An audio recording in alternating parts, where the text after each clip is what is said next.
ಮಾಧ್ಯಮದ ಎಲ್ಲ ಮಿತ್ರರಿಗೆ ಕೂಡ ಆತ್ಮೀಯವಾದ ಸ್ವಾಗತವನ್ನು ಕೋರ್ತಾ ಇದ್ದೇವೆ.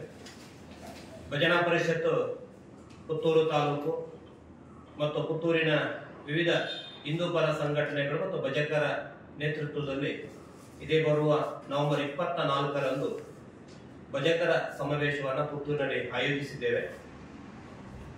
ಈ ಸಮಾವೇಶದ ಮುಖ್ಯ ಉದ್ದೇಶ ಭಜನೆ ಸೇವೆ ಮತ್ತು ಭಜನೆಯಲ್ಲಿ ಪಾಲ್ಗೊಳ್ಳುವಂತಹ ಮಹಿಳೆಯರ ಬಗ್ಗೆ ಅವಹೇಳನಕಾರಿಯಾದ ಹೇಳಿಕೆಗಳನ್ನ ನೀಡುತ್ತಾ ಸಮಾಜದ ಸ್ವಾಸ್ಥ್ಯವನ್ನ ಕೆಡುವಂತಹ ಕೆಲವು ಪ್ರಯತ್ನಗಳನ್ನ ಮಾಡ್ತಾ ಇದ್ದಾರೆ.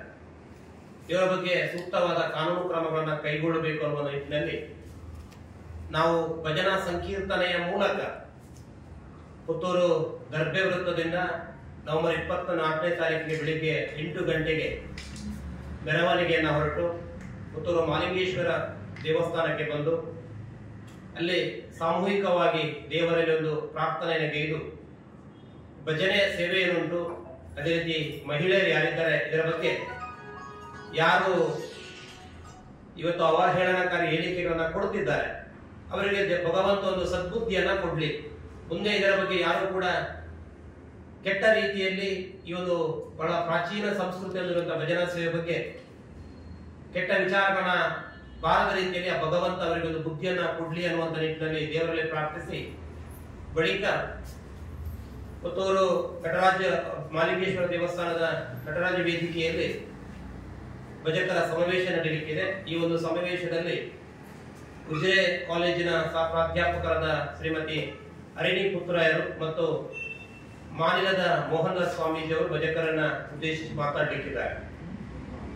ಅದರ ಜೊತೆಗೆ ಆ ದಿವಸ ಆಗಿರತಕ್ಕಂಥ ಎಲ್ಲ ಭಜಕರ ಸಹಿ ಸಂಗ್ರಹವನ್ನ ಮಾಡಿ ನವೆಂಬರ್ 25ನೇ ತಾರೀಕಿಗೆ ಸೋಮವಾರ ದಿವಸ ತಹಶೀಲ್ದಾರನ ಮೂಲಕ ರಾಜ್ಯಪಾಲರಿಗೆ ನಾವು ಮನವಿಯನ್ನು ಸಲ್ಲಿಸುವುದರ ಮೂಲಕ ಯಾರು ಈ ಭಜನಾ ಸೇವೆ ಮತ್ತು ಭಜನೆಯಲ್ಲಿ ಪಾಲ್ಗೊಳ್ಳುವಂತಹ ಮಹಿಳೆಯರ ಬಗ್ಗೆ ಅವಹೇಳನಕಾರಿ ಹೇಳಿಕೆ ಕೊಟ್ಟಿದ್ದಾರೆ ಅವರ ಬಗ್ಗೆ ಸೂಕ್ತವಾದ ಕಾನೂನು ಕ್ರಮವನ್ನು ಕೈಗೊಳ್ಳಬೇಕು ಅಂತ ಸರ್ಕಾರವನ್ನು ಮತ್ತು ಸಂಬಂಧಪಟ್ಟ ಅಧಿಕಾರಿಗಳನ್ನು ಆಗ್ರಹಿಸುವಂತ ಮನವಿ ಕೂಡ ಮಾಡಲಿಕ್ಕಿದ್ದೇವೆ. 1,000 ಭಜಕರು ಸೇರಿಕೊಂಡು ಮಾಡುವ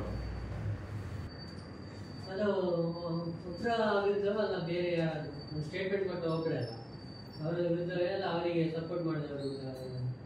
ಈಗ ನಾವಿಲ್ಲಿ ಯಾವುದೊಬ್ಬ ವ್ಯಕ್ತಿಯನ್ನ ಗುರುತಿಸಿಕೊಂಡು ಇದು ಮಾಡ್ತಾರೆ, ಯಾರು ಹೇಳಿಕೆಯನ್ನು ಕೊಡ್ತಾರೋ ಅವರ ಬಗ್ಗೆ ಸೂಕ್ತವಾದ ಕ್ರಮ ತಗೊಳ್ಬೇಕು ಅಂತ ಹೇಳುವಂತದ್ದು.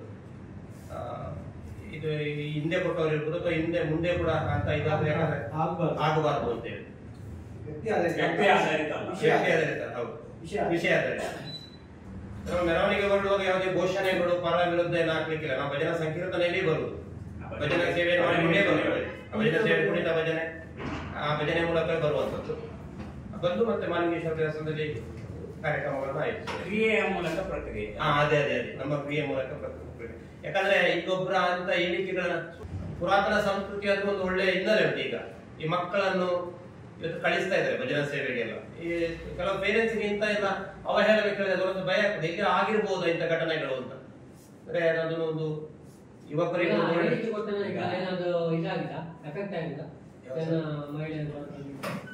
ಎಫೆಕ್ಟ್ ಆಗಿಲ್ಲ. ಆದ್ರೆ ನಾವು ಖಂಡಿಸದಿದ್ರೆ ಮೌನ. ಈಗ ಭಜನೆ ಅನ್ನೋದು ಪ್ರಾಚೀನ ಸಂಸ್ಕೃತಿ, ಬಟ್ ಈ ಕುಣಿತ ಭಜನೆ ಮತ್ತು ನಗರ ಪ್ರದೇಶದಲ್ಲಿ ಬೇರೆ ಬೇರೆ ಸಾರ್ವಜನಿಕ ಕಾರ್ಯಕ್ರಮಗಳಲ್ಲಿ ಭಜನೆ ಕುಣಿತ ರೀತಿಯಲ್ಲಿ ಮಾಡುವುದು ಸ್ವಲ್ಪ ಇತ್ತೀಚಿನ ದಿನಗಳಲ್ಲಿ ಬಂದಂತ ಹೊಸ ಟ್ರೆಂಡ್. ಈ ಹೊಸ ಟ್ರೆಂಡ್ ಅನ್ನು ಅಳವಡಿಸುವ ಸಂದರ್ಭದಲ್ಲಿ ಎಲ್ಲಾದ್ರೂ ನೀವು ತುಂಬಾ ಭಜನೆಯಲ್ಲಿ ತೊಡಗಿಸಿಕೊಂಡವರು ತುಂಬಾ ಜನ ಭಜನೆ ಬರ್ತಾರೆ, ಎಲ್ಲಾದ್ರೂ ಅದು ಸ್ವಲ್ಪ ಋಣಾತ್ಮಕವಾಗಿ ಹೋಗ್ತಾ ಇರೋದು ನಿಮ್ಮ ಗಮನಕ್ಕೆ ಬಂದಿದೆಯಾ? ಇತರ ಸಮಾಜ ಒಂದು ಕೂಲಿನ ಆಕಾರ ಘಟನೆಗಳು ಬರ್ಬೇಕಾದ್ರೆ ಎಲ್ಲಾದ್ರೂ ಒಂದು ಕಡೆ ಈ ತರ ಭಜನೆಯಿಂದಾಗಿ ಒಂದಷ್ಟು ಋಣಾತ್ಮಕ ಬೆಳವಣಿಗೆ ನಡೆದಿರ್ಬೋದಾ, ಅಥವಾ ಆ ಮುಖ ಎಲ್ಲೋ ಒಂದು ಕಡೆ ಸ್ವಲ್ಪ ಅಡೋಡ್ ಆಗ್ತಾ ಇದೆ, ಬೇರೆ ಕಡೆ ಚಲಿಸ್ತಾ ಇದೆ ಅದಕ್ಕೆ ಅನಿಸಿದ್ಯಾ? ಅದೊಂದು ಪೂರಕವಾಗಿ ಎಲ್ಲರೂ ಲೋಕೇಶ್ ಬೆತ್ತೋಡಿ ಆಗ್ಲಿಕ್ಕೆ ಆಗುದಿಲ್ಲ ಅಲ್ವಾ? ಹಾಗಾಗಿ ಇಂಥ ಚಟುವಟಿಕೆಗಳು ನಡೆದಿರುವಂತ ಸಾಧ್ಯತೆ ಇದೆಯಾ? ಹೇಳಿಕೆಯಲ್ಲಿ ಸತ್ಯಾಂಶ ಇದೆಯಾ? ಇಲ್ಲ, ನಮ್ಮ ಗಮನಕ್ಕೆ ಬಂದಾಗೆ ಇಲ್ಲ. ಈಗ ಯಾರೋ ಒಂದು 100ರಲ್ಲಿ ಒಂದು, ಯಾಕಂದ್ರೆ ಎಲ್ಲರೂ ಕೂಡ ಒಂದು ಯಾರಾದ್ರೂ ಒಂದಂತ ಘಟನೆ ಮಾಡಿದ್ರೆ ಇಡೀ ವ್ಯವಸ್ಥೆಯನ್ನೇ ದೂರುವಂತದ್ದು ತಪ್ಪು. ಅಂದ್ರೆ ಯಾಕಂದ್ರೆ ನಮಗೆ ಅಂತ ಈಗ ನಮ್ಮ ಒಂದು ಸರ್ವಿಸ್ ನಲ್ಲಿ ಭಜನಾ ಸೇವೆ ಮಾಡುವಲ್ಲಿ ಅಂತ ಒಂದು ಯಾವುದೇ ಘಟನೆಗಳು ಬಂದಿಲ್ಲ ಅಂತ ನಮ್ಮ ದೃಷ್ಟಿಕೋನ. ಯಾಕಂದ್ರೆ ಯಾರು ಭಜನೆಯಲ್ಲಿ ಯಾವ ಧಾರ್ಮಿಕ ಚಿಂತನೆ ಹೊಂದುತ್ತಾರ ಅವನು ಸಮಾಜದಲ್ಲಿ ಕೆಟ್ಟ ದಾರಿಯನ್ನು ಹಿಡಿಯುವುದಿಲ್ಲ ಅನ್ನುವಂಥದ್ದು. ಈಗ ಈ ಘಟನೆಯನ್ನು ಖಂಡಿಸಬೇಕಾದ್ದು ಓಕೆ, ಅದು ಮಾಡಲೇಬೇಕಾದದ್ದು. ಯಾಕಂದ್ರೆ ತಪ್ಪು ದಾರಿಗೆ ಹೋಗುವಾಗ ಜನ ತಪ್ಪು ತಿಳ್ಕೊಳ್ಬಾರ್ದು.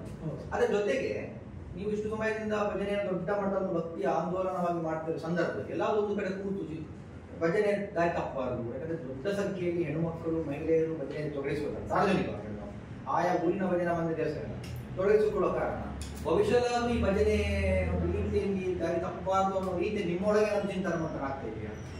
ಆ ಒಂದು ಮಾತುಗಳನ್ನ ನಾವು ಕೇಳಿದಾಗ ನಮ್ಮಲ್ಲಿ ಒಂದು ಜಾಗೃತಿ ಮೂಡುತ್ತದೆ. ಯಾಕಂದ್ರೆ ಆಗಬಾರ್ದು, ವ್ಯಕ್ತಿಗತ ಅಲ್ಲ ಅಂತ ಅದು ಬಿಟ್ಟು ಬಿಡಿ. ಬಟ್ ಒಂದು ಒಳಗಿನ ಆಂತರಿಕ ಚಿಂತನಕ್ಕೆ ಇದು ಅವಕಾಶ ಮಾಡಿಕೊಡ್ಬಾರ್ದು. ಯಾಕೆ ಅಲ್ಲ, ನಮ್ಮಲ್ಲಿ ಈ ಒಂದು ಭಜನೆಯನ್ನು ಆಯೋಜನೆ ಮಾಡುವಾಗ ಈ ಒಂದು ಅಂಶವನ್ನ ಸೇರಿಸಿಕೊಳ್ಳುತ್ತೇವೆ ನಾವು. ಯಾಕಂದ್ರೆ ನಮ್ಮಲ್ಲಿ ಜಾಗೃತಿ ಮೂಡುತ್ತದೆ, ಇದು ಆಗಬಾರ್ದು, ಬಾಯಿಗೆ ಸುತ್ತಾಗಬಾರ್ದು. ಭಜನೆಯ ಕಾರ್ಯಕ್ರಮಕ್ಕೆ ಇನ್ನೊಂದು ಬೆರಳು ತೋರಿಸುವಂತ ಒಂದು ಸ್ಥಿತಿ ನಿರ್ಮಾಣ ಯೋಚನೆ ಮಾಡ್ಬೇಕಂತ ಜವಾಬ್ದಾರಿ ಕೂಡ ನಿಮ್ಮ ಮೇಲೆ ಖಂಡಿಸುವುದು ಮಾತ್ರ ಅಲ್ಲ ಅಂತ. ಜವಾಬ್ದಾರಿ ಮಾತ್ರ ಅಲ್ಲ, ಭವಿಷ್ಯದಲ್ಲಿ ಈಗ ಆಗಬಾರ್ದು ಕೂಡ. ಈಗ ಭಜನೆ ಅಂದ್ರೆ ಅದ್ರ ನಿಜವಾಗಿ ಶಿಸ್ತು ಕೂಡ ಇದೆ. ಈಗ ಭಕ್ತಿ ಕ್ರಮ ಇದೆ. ಯಾರು ಟೀಕೆ ಮಾಡ್ತಾರೆ ಆ ಟೀಕೆ, ಯಾಕಂದ್ರೆ ಈ ಟೀಕೆಯಲ್ಲಿ ಒಂದಷ್ಟು ಜನ ಯೋಚನೆ ಮಾಡಬೇಕು, ಸತ್ಯಾಂಶ ಇದೆಯಾ ಅಂತ ರೀತಿಯಲ್ಲಿ ಯೋಚನೆ ಮಾಡ್ಬೇಕಂತ ಸ್ಥಿತಿ ಕೂಡ ಇದೆ. ಹಾಗಾಗಿ ಇಂತ ಒಂದು ಚಿಂತನೆ ನಿಮ್ಮಲ್ಲಿ ಏನಾದ್ರೂ ಆ ರೀತಿಯ ಡೆವಲಪ್ಮೆಂಟ್ಗಳು ಆದ್ರೆ ಒಳ್ಳೇದು ಅಂತ ನಿಮ್ಮ ಯಾಕೆಂದ್ರೆ ಕೂಡ ಈಗ ಒಂದು ಎರಡು ಭಜನೆಯ ಧಾರ್ಮಿಕ ಸಂಘಟನೆ ಕಾರ್ಯಕ್ರಮ ಭಜನೆಗೆ ಸ್ವಯಂ ಸೇವಕರು ಭಜಕರು ಬರ್ತಾರೆ, ಬೇರೆ ಬೇರೆ ಊರಿಗೆ ಬರ್ತಾರೆ. ಅಂದ್ರೆ ಹೆಣ್ಣು ಮಕ್ಕಳು ಇರ್ತಾರೆ, ಯುವತಿಯರು ಇರ್ತಾರೆ, ಗಂಡಸರು ಇರ್ತಾರೆ, ಯುವಕರು ಮಕ್ಕಳು ಎಲ್ಲ ಇರ್ತಾರೆ. ಅವೆಲ್ಲ ಭಜನೆ ಕಾರ್ಯ ಶಿಸ್ತುಬದ್ಧೇ ಆಗುತ್ತೆ, ಏನು ಡೌಟ್ ಇಲ್ಲ. ಬರುವ ಮತ್ತು ನಿರ್ಗಮಿಸುವ ಎರಡು ಪ್ರಸಂಗ ಇದೆ. ಅದನ್ನ ಯಾವ ರೀತಿ ಮೇಂಟೈನ್ ಮಾಡ್ತೀವಿ ಅನ್ನೋದು ಕೂಡ ಮುಖ್ಯ. ಯಾಕಂದ್ರೆ ವಿಶೇಷವಾಗಿ ಹೆಣ್ಮಕ್ಕಳು ವಿಚಾರ ಬಂದಾಗ ಮನೆಯಿಂದ ಬಂದು ಸುಳ್ಯದಿಂದ ಪುತ್ತೂರಿಗೆ ಒಂದು ತಂಡ ಬರ್ತದೆ, 10 ತಂಡ ಬರ್ತದೆ. ಸಂಜೆ ಮುಗಿದು ಮತ್ತೆ ಸುಳ್ಯಕ್ಕೆ ಮುಟ್ಟಬೇಕು, ಅವರ ಹಳ್ಳಿಗೆ ಮುಟ್ಟಬೇಕು. ಈ ಹಾದಿಯನ್ನು ಯಾವ ರೀತಿ ಶಿಸ್ತುಬದ್ಧವಾಗಿ ಮೇಂಟೈನ್ ಮಾಡಬಹುದು ಆ ಮಟ್ಟಕ್ಕೆ ಈಗ ಒಟ್ಟಿಗೆ ಬರ್ತಾರೆ, ಒಟ್ಟಿಗೆ ಇರ್ತಾರೆ. ಈಗ ಪೇರೆಂಟ್ಸ್ ಇರ್ತಾರೆ. ನೀವು ಹೇಳಿದಾಗೆ ನಾವು ತಾಲೂಕಿನ ವೇದಿಕೆಯವರಾಗಿ ಈ ಒಂದು ಮಾತಾಡಿದಾಗ ಅದು ಆ ಒಂದು ಮಾತುಗಳು ಬಂದಾಗ ಅದು ಬಾರದ ರೀತಿಯಲ್ಲಿ ಹೀಗೆ ಮುಂದಿನ ದಿನಗಳಲ್ಲಿ ಅದನ್ನು ಖಂಡಿತವಾಗಿ ನಾವು, ಯಾಕಂದ್ರೆ 100ರಲ್ಲಿ 1 ಕಡೆ ಘಟನೆ ಆಗಿರ್ಬೋದು ಅಥವಾ ಯಾವುದೋ ಒಂದು ಘಟನೆಯನ್ನು ಅದಕ್ಕೆ ಕೂಡ ಲಿಂಕ್ ಮಾಡಿರ್ಬೋದು. ಈಗ ಭಜನೆಗೆ ಬರ್ತಾ ಇರ್ತಾರೆ ಅಥವಾ ಒಂದು ಘಟನೆ ಯಾವುದೋ ಇಲ್ಲ ಇರ್ಬೋದು, ಅವರು ಹೇಳಿರ್ಬೋದು ಅದು ಭಜನೆ ಮುಗಿಂಚಾದ ಅಂತ ಹೇಳಲಿಕ್ಕೂ ಸಾಧ್ಯತೆ ಇರ್ಬೋದು ಅಂತ ಅವರ ವೈಯಕ್ತಿಕ ವಿಷಯ ಇದನ್ನು ಲಿಂಕ್ ಮಾಡಬಹುದು. ಸಾಮಾನ್ಯವಾಗಿ ಈಗ ನಮ್ಮಲ್ಲಿ ಹೇಗೆಂದ್ರೆ ಮಹಿಳೆಯರ ತಂಡಗಳು ತಂಡೋಪತಂಡವಾಗಿ ಬರ್ತಾರೆ, ಅವ್ರಿಗೆ ಒಂದು ಜವಾಬ್ದಾರಿ ಇರ್ತದೆ, ನಾವು ಇಂಥ ಕಡೆ ಹೋಗಿ ಇಂಥ ಕಡೆ ಬರಬೇಕು ಅನ್ನೋದು. ಪುರುಷರ ತಂಡಗಳು ಇರ್ತದೆ. ಈಗ ಭಜನಾ ಮಂಡಳಿಗೆ ಸೇರುವುದು ಯಾಕಂದ್ರೆ ಆಯಾ ಊರಿನವರ ಸೇರುದು, ಯಾರು ಅಪರಿಚಿತರು ಸೇರುವುದಿಲ್ಲ ಅಂತ. ಈಗ ಒಂದು ಮಂಡಳಿ ಇರಬೇಕಾದ್ರೆ ಸುತ್ತಮುತ್ತಲ ಪರಿಚಿತರೇ ಸೇರುದು, ಒಂದು ಭಜನಾ ಮಂಡಳಿ ಇರುವವರು ಅಥವಾ ಭಜನಾ ಮಂದಿರ ಇರುವವರು ಸೇರುದು. ಅದನ್ನ ಪರಿಚಿತರು ಹೇಗಿರ್ತಾರೆ ಅವರವರು ಕಾರ್ಯಕ್ರಮಕ್ಕೆ ಹೋಗಿ ಬರ್ತಾರೆ. ಇದು ಈ ಕಾರ್ಯಕ್ರಮ ಆಯೋಜನೆ ನಮಗೆ ಮುಂದೆ ಮಾಡುವಾಗ ನಮಗೊಂದು ಎಚ್ಚರಿಕೆ ಇದೆ. ಯಾಕಂದ್ರೆ ನಾವು ಅದನ್ನ ಸರಿ ಮಾಡಿಕೊಳ್ಬೇಕು, ಏನಾದ್ರು ಇದ್ರೆ ನಾವು ಅದನ್ನು ಸರಿ ಮಾಡಬೇಕು. ಜೊತೆಗೆ ಈ ಟೀಕೆಗಳು ನಿಮ್ಮನ್ನು ಜಾಗೃತಿಗೊಳಿಸಬೇಕಂತ ಕೆಲಸ. ಯಾರೇ ಮಾಡ್ಲಿ ಬೇರೆ ಪ್ರಶ್ನೆ, ನಾವು ಅದನ್ನು ನೀವು ಹೇಳಿದ್ರೆ ಅದನ್ನ. ಹಾಗಾಗಿ ಆ ಜಾಗೃತಿಯನ್ನು ಮೂಡಿಸುವಂತ ಕೆಲಸವನ್ನ ಟೀಕೆಗಳು ಕೂಡ ಮಾಡುತ್ತೆ ಅನ್ನೋದು ಬಹಳ ಸ್ಪಷ್ಟ ಆಗುತ್ತೆ. ಯಾಕಂದ್ರೆ ಇಂಥ ಕಾರ್ಯಕ್ರಮ ಮಾಡ್ತಾ ಹೋಗುವಾಗ ಆ ಟೀಕೆ ಮಾಡೋದು ಸಾಕ್ಷಿ ಕೊಡ್ತಾರೆ, ಮತ್ತೆ ನೋಡಿ ಇಂಥದ್ದಾಗಿದೆ ಆಗಿದೆ ಅಂತ ಹೇಳಿ ಕೆಲವು ಲಿಂಕ್ ಮಾಡ್ಲಿಕ್ಕೆ ಹೋಗ್ತಾರೆ. ಈಗಲೂ ಕೂಡ ಗೊತ್ತಿದ್ದಾರೆ ಯಾವುದೇ ಧಾರ್ಮಿಕ ನಮ್ಮ ನಂಬಿಕೆಗಳೆಲ್ಲ ಕಾಲ ಕಾಲಕ್ಕೆ ಟೀಕೆಗಳಿಗೆ ಗುರಿಯಾಗಿ ಸುಧಾರಣೆಗೂ ತುತ್ತಾಗಿದೆ ಅಲ್ವಾ? ಸುಧಾರಣೆ ಆಗ್ತಾ ಆಗ್ತಾ ಬಂದೇ ಈಗ ಒಂದು ಪೊಲೀಸ್ ಸಮಾಜ ಬರುತ್ತಲ್ಲ, ಸುಧಾರಣೆ ಆಗುದೇ ಇಲ್ಲ. ಅದು ಬಿಸಿ ಕಟ್ಟಿದ ವ್ಯವಸ್ಥೆ. ಇನ್ನೊಂದು ಬೇಸರ ಅಂದ್ರೆ ನಮ್ಮ ಧರ್ಮವನ್ನೇ ಟೀಕೆ ಹಾಗಿದ್ದರೆ ಅವರೆಲ್ಲ ತಿದ್ದುಕೊಳ್ಬೇಕು ಅಂತ. ಟೀಕೆಗಳು ಯಾಕೆ ಇರುವುದು? ಹಾಗಿದ್ದರೆ ತಿದ್ದುಕೊಳ್ಬೇಕು, ಇದು ವ್ಯವಸ್ಥೆಗಳು ಅಲ್ವಾ? ಈಗ ಟೀಕೆ ಮಾಡಿದಾರಲ್ಲ, ಸಂಜೀವ ಪೂಜಾರಿ ಅವರು ಟೀಕೆ ಮಾಡಿದ್ದಾರೆ, ಪ್ರತಿಭಾ ಕುಲಾಯಿ ಅವರು ಕೂಡ ಆಕ್ಷೇಪ. ಇದರ ಬಗ್ಗೆ ಏನಾದ್ರು ಕಾನೂನು ಕ್ರಮಕ್ಕೆ ಏನಾದ್ರು ಒತ್ತಾಯ ಮಾಡಿದ್ದೀರಾ? ಅದಕ್ಕೆ ಕಾನೂನು ಕ್ರಮಕ್ಕೆ ಈಗ ರಾಜ್ಯಪಾಲರಿಗೆ ಒಂದು ಮನವಿಯನ್ನು ಮಾಡ್ಬೇಕು. ಈಗ ಸಂಘಟನೆ ನಾವೊಂದು ಕಾರ್ಯಕ್ರಮ ಮಾಡೋದರ ಮೂಲಕ ಅಂತ ಹೇಳಿ ಸಹಿ ಸಂಗ್ರಹ ಮಾಡಿ ತಹಶೀಲ್ದಾರ್ ಅಲ್ಲಿ ಆಗ್ತಾ ಇದೆ.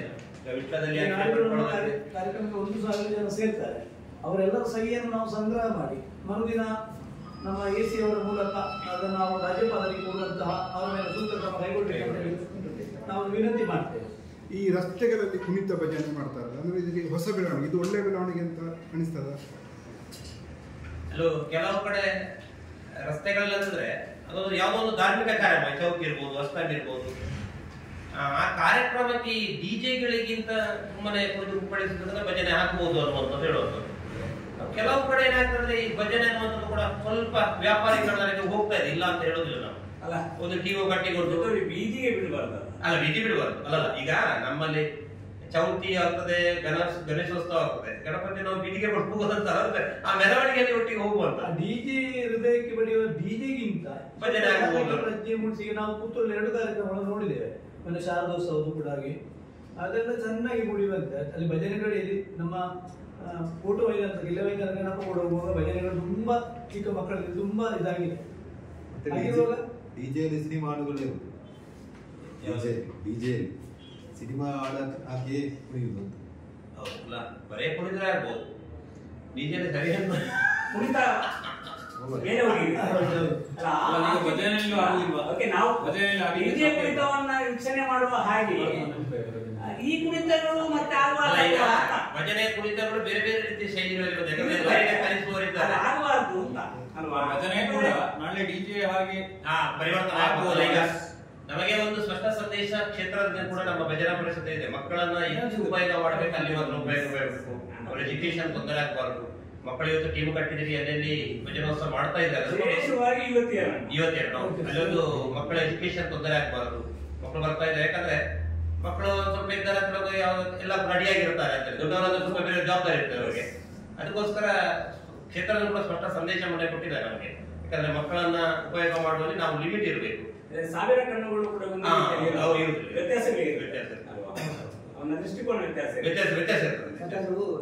ಭಜನೆ ರಸ್ತೆಯಲ್ಲಿ ಈಗ ಮೆರವಣಿಗೆ ಭಜನೆ ಹಾಡುವಾಗ ಅವರೇ ಭಜನೆ ಹಾಡುದು, ರೆಕಾರ್ಡೆಡ್ ಭಜನೆ ಹಾಕಿ ಕುಣಿದಕ್ಕೂ ವ್ಯತ್ಯಾಸ ಇರುತ್ತೆ. ಅವರೇ ಕುಣಿಯುವಾಗ ಒಂದು ರೀತಿ ಬೇರೆ, ಕೆಲವೊಮ್ಮೆ ಅದು ಹಾಕು ಭಜನೆ ಕೂಡ ಕೆಲವೊಮ್ಮೆ ನಾವು ಗಮನಿಸಿದಾಗೆ ಅದು ಡ್ಯಾನ್ಸಿಗಾಗಿಯೇ ಮಾಡಿದ ಭಜನೆ ಅಂತ ಇರ್ತದೆ. ಕೆಲವು ಭಜನೆಗಳು ಉಂಟು, ಅದು ಡ್ಯಾನ್ಸ್ಗೆ ಸೀಮಿತ, ಅದರಲ್ಲಿ ಭಕ್ತಿ ಇರುವುದಿಲ್ಲ. ಕೆಲವು ಹಾಡು ಭಜನೆ, ಕೆಲವು ಹಾಡು ಅದು ಸಾಂಪ್ರದಾಯಿಕವಾಗಿ ಬದಲಾವಣೆ ಆಗ್ತದೆ. ಡಿಜೆಗೆ ಬಂದ ರೀತಿಯಲ್ಲಿ ಮತ್ತೆ ಮತ್ತೆ ಹೋಗಿ ಇನ್ನೊಂದು 5 ವರ್ಷ ಆದದ್ದು ಮತ್ತೆ ಡಿಜೆ ಕನೆಕ್ಟ್ ಅದಕ್ಕೆ ಈ ವೇದಿಕೆಗಳೆಲ್ಲ ಕಟ್ಟಿಕೊಂಡು ಸಂಘಟನೆ ಮಾಡ್ತಾ ಇರೋದು ಹಾಗೆ ನಾವು ಭಜನಾ ಪರಿಷತ್. ಯಾಕಂದ್ರೆ ಅದರ ಏನು ಬೌಂಡ್ರಿ ಉಂಟಲ್ಲ, ಅದರ ಉದ್ದೇಶ ಅದನ್ನ ಬಿಟ್ಟು ಹೋಗಬಾರ್ದು, ಚೌಕಟ್ಟನ್ನು ಬಿಟ್ಟು ಹೋಗಬಾರ್ದು ಅಂತ ಅದನ್ನು ಖಂಡಿತವಾಗಿ ನಾವು ಜಾಗೃತಿ ಮಾಡ್ತಾ ಇರ್ತೇವೆ. ಈಗ ನಾವು ಮತ್ತೆ ಕೆಲವು ಕುಣಿತ ಭಜನೆಗಳಲ್ಲಿ ಈಗ ಕೆಲವು ಸ್ಟಾರ್ಟ್ ಮಾಡಿದ್ದೇವೆ. ಹೇಗೆಂದ್ರೆ ನಾವೇ ಹಾಡಿ ಮೈಕ್ ಇದ್ದು ನಾವೇ ಹಾಡಿ ಆ ಮಕ್ಕಳ ಬಗ್ಗೆ ಕುಣಿಯುವ ಆಗ ಆಡುವವರಿಗೂ ಅಲ್ಲಿ ಅವಕಾಶ ಇರ್ತದೆ, ಕುಣಿಯುವವರಿಗೂ ಅವಕಾಶ ಇರ್ತದೆ. ಆಗ ಈ ಕ್ಯಾಸೆಟ್ ಇನ್ನು ಅನ್ನುವಂತ ಇದು ಬರುದಿಲ್ಲ. ಅದು ಪ್ರಾಕ್ಟೀಸ್ ಮಾಡುವಲ್ಲಿ ಸ್ವಲ್ಪ ನಮಗೆ ಸಮಯ ಬೇಕಾಗ್ತದೆ. ಒಂದು ಕುಣಿತ ಭಜನೆ ತಂಡ ಮಾಡ್ಬೇಕಾದ್ರೆ 6 ತಿಂಗಳ ಸಮಯ ಇದೆ. ಹಾಗಿರುವಾಗ ನಾವು ಅದನ್ನು ಕೂಡ ಆಲೋಚನೆ ಮಾಡ್ತಾ ಇದ್ದೇವೆ, ಆ ತರ ಹೋಗುವ ಅಂತ. ಕುಣಿಯುವವರಿಗೆ ಪತ್ರಿಕೆ ಆಗುದಿಲ್ಲ, ಆಯಾಸ. ಒಂದು ಸೆಟ್ 4 ಜನ 5 ಜನ ಒಂದು ಸೈಡ್ ವ್ಯವಸ್ಥೆ ಮೆರವಣಿಗೆ ಹೋಗುವಂತ ಸಂದರ್ಭದಲ್ಲಿ ಇದು ಸ್ವಲ್ಪ ಕಷ್ಟ ಆಯ್ತು. ಆಗ ನಾವು ಆಡಿಯೋ ಇದಾಗಿ ಹಾಗೆ ಮಾಡಬೇಕು. ಆಡ್ತಾ ಇರುವಾಗ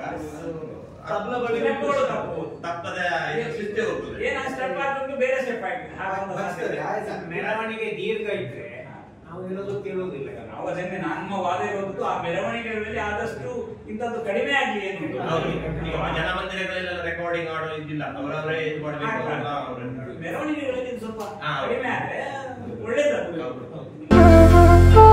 ಅತ್ತೆ, ಇದು ನನ್ನ ಬರ್ಡೇ ಗಿಫ್ಟ್. ಇದೆಲ್ಲ ಜೀವನದಲ್ಲಿ ನನಗೋಸ್ಕರ ತಗೊಂಡ್ಬಂದಿದ್ದಾರೆ. ನಿನ್ ಮೇಲೆ ತುಂಬಾ ಚೆನ್ನಾಗಿ ಕಾಣುತ್ತೆ. ಇದು ತುಂಬಾ ಚೆನ್ನಾಗಿದೆ ಅಲ್ವಾ? ತುಂಬಾ ಚೆನ್ನಾಗಿದೆ.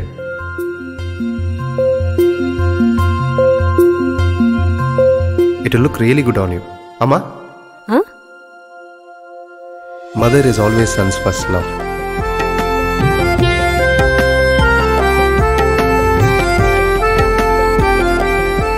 ಪ್ರತಿ ಪೀಳಿಗೆಯ ಪ್ರೀತಿಯ ಮಳಿಗೆ GL ಆಚಾರ್ಯ ಜುವೆಲ್ಲರ್ಸ್.